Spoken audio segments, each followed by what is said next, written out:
Assalamualaikum warahmatullahi wabarakatuh. Selamat pagi teman-teman.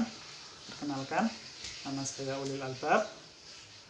Dalam kesempatan kali ini saya akan menyampaikan materi tentang perencanaan pembelajaran atau pengembangan perencanaan pembelajaran.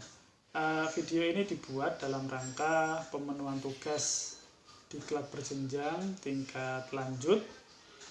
Dalam kegiatan video ini nanti saya akan menerangkan beberapa jenis rencana pembelajaran di satuan pendidikan anak usia dini.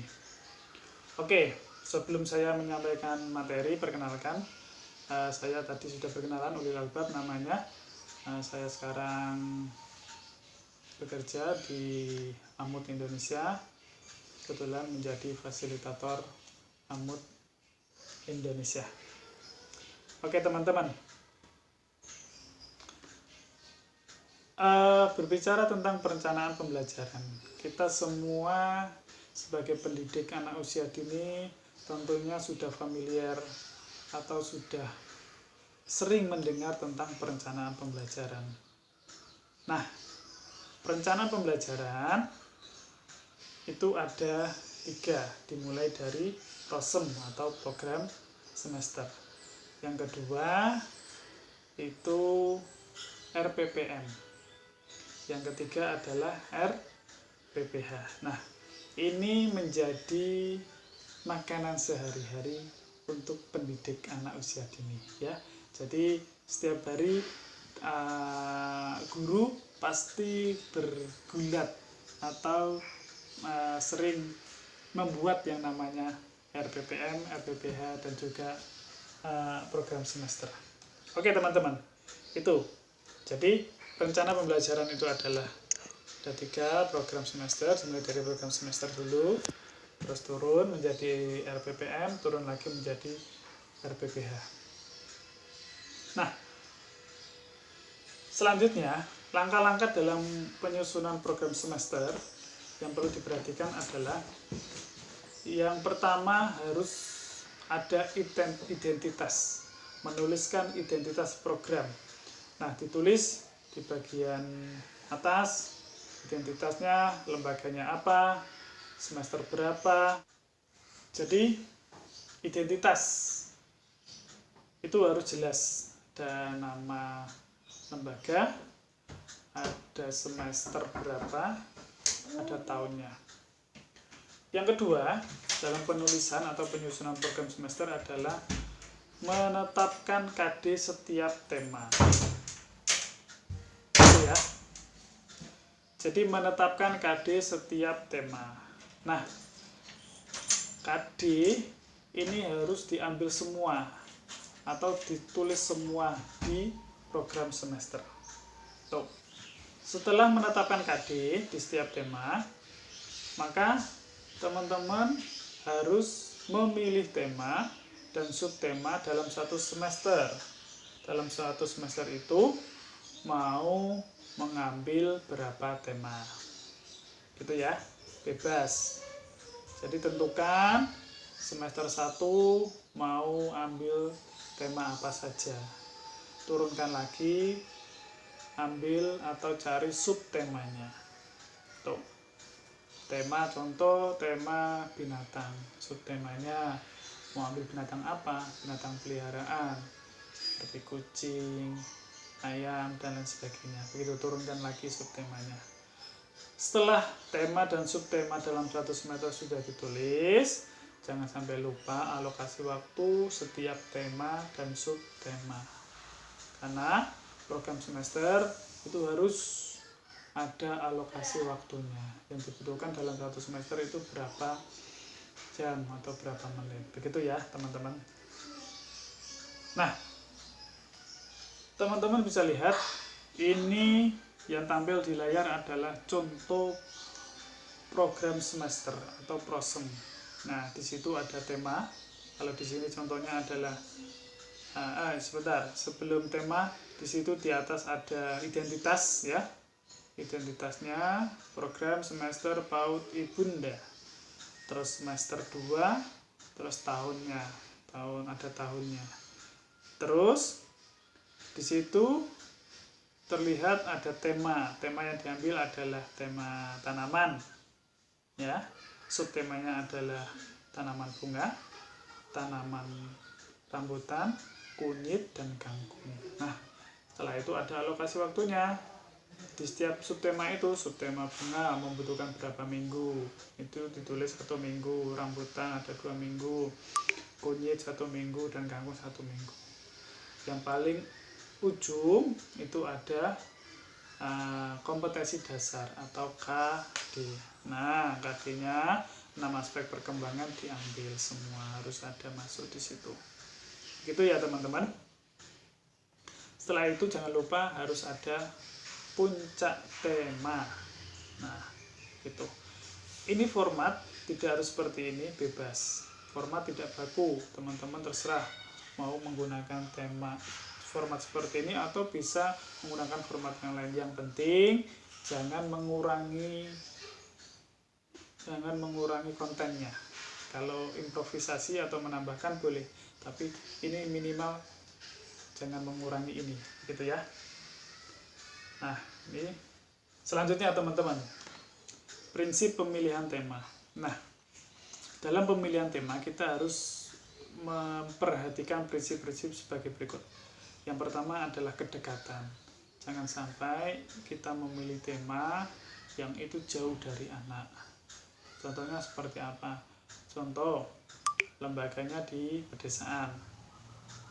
Terus memilih tema pesawat atau bandara. Nah, itu kan jauh sekali dari anak. Ambil yang terdekat dulu. Kalau mau mengambil alat transportasi, ambillah alat transportasi yang ada di sekitar dulu. Nah, dari dekat ke yang jauh. Begitu ya.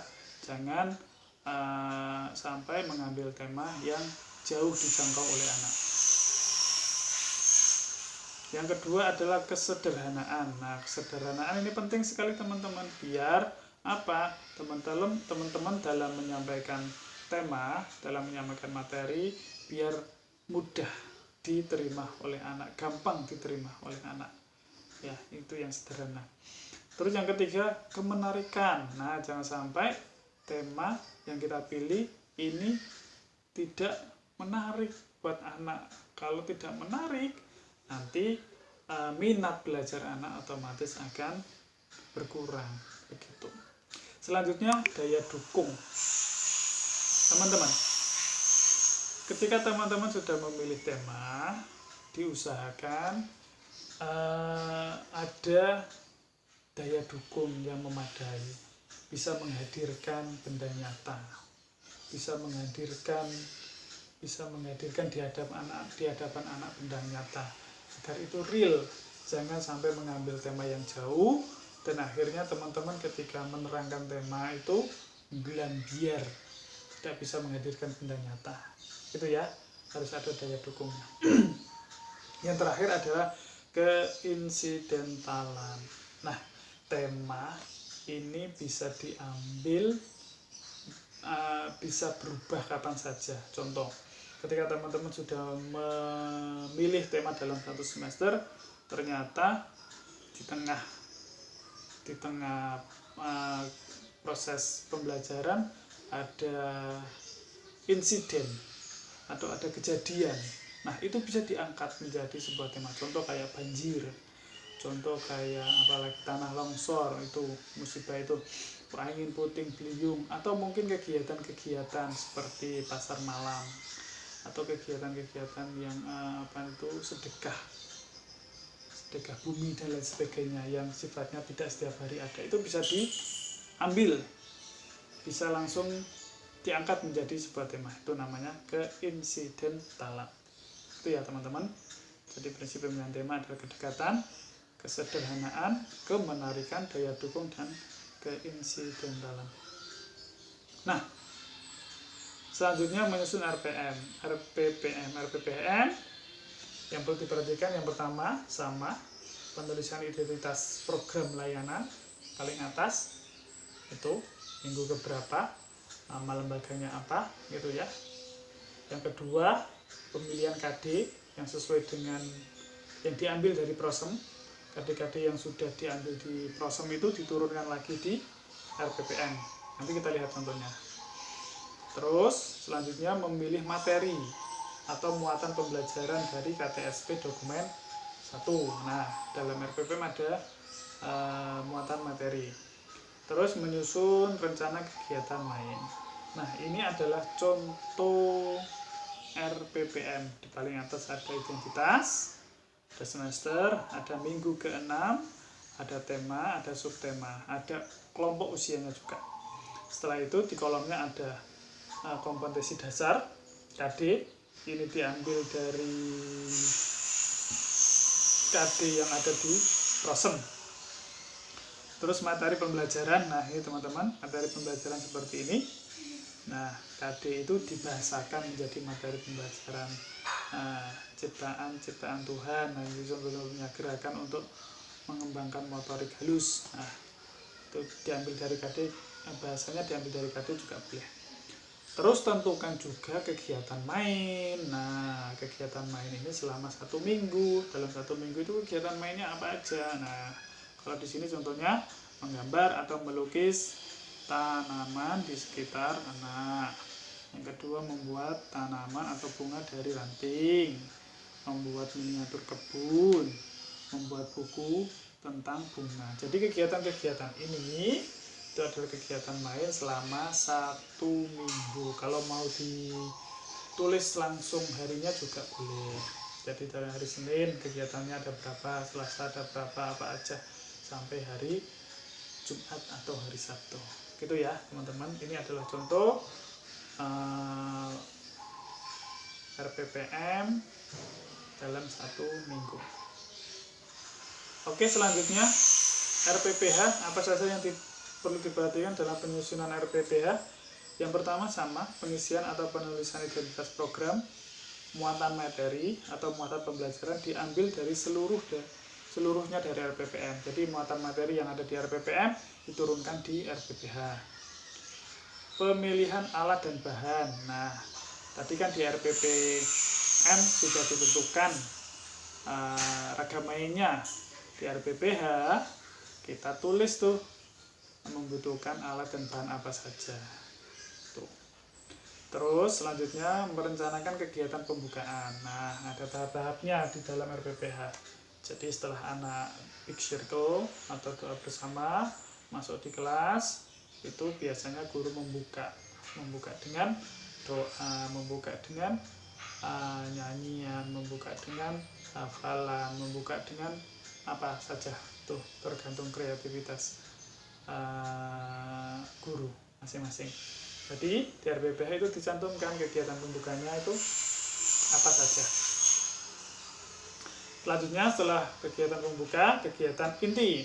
Nah, kegiatan inti biasanya anak sudah mulai main di situ ya. Anak sudah mulai main. Nah, ini biasanya digunakan untuk mengobservasi anak atau mengamati anak dalam main itu. Nanti berguna untuk penilaian anak. Begitu. Terus setelah inti, kegiatan penutup. Nah, kegiatan penutup ini biasanya ada recalling di situ ya. Jadi anak-anak di review kembali tadi bermain apa, perasaannya bagaimana dan lain sebagainya. Begitu. Setelah itu di RPPH juga jangan lupa ada penyusunan rencana penilaian. Harus ada penyusunan rencana penilaian. Kita lihat contohnya teman-teman. Nah, ini adalah contoh RPPH. Di paling atas ada identitas, nama PAUD, semester, terus usianya, tema, subtema, harinya, terus ada KD-nya, ada materinya, terus di situ urutannya kegiatan pembuka, inti sama penutup, gitu ya. Nah, itu nanti ditulis semua. Terus yang terakhir adalah ini contoh rencana penilaian. Oke, begitu teman-teman yang dapat saya sampaikan. Jadi intinya dalam perencanaan itu ada yang namanya program semester, ada yang namanya RPPM, dan RPPH. Urutannya teman-teman harus membuat prosem terlebih dahulu. Nah, setelah membuat prosem, sudah menentukan tema, KD, alokasi waktunya, terus puncak tema diturunkan ke RPPM. Pembedanya apa? KD diambil dari prosem, tema diambil dari prosem. Yang membedakan adalah di RPPM ada muatan materi dan ada rencana kegiatan, ada ditulis langsung ragam main selama 1 minggu.